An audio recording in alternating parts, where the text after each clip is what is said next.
మనందరం కూడా కలిసి కన్యాదానం చేశారు. అమ్మవారిని స్వామివారికి ఇచ్చి కన్యాదాన ఫలితం ఎంతో ఉందో చూసారా.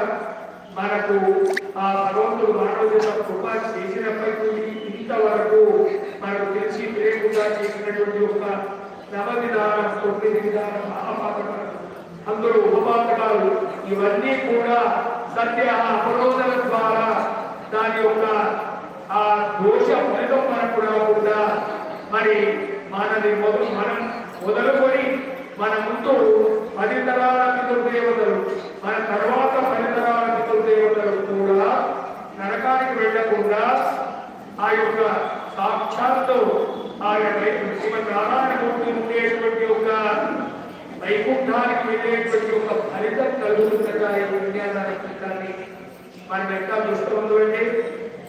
ఎందుకంటే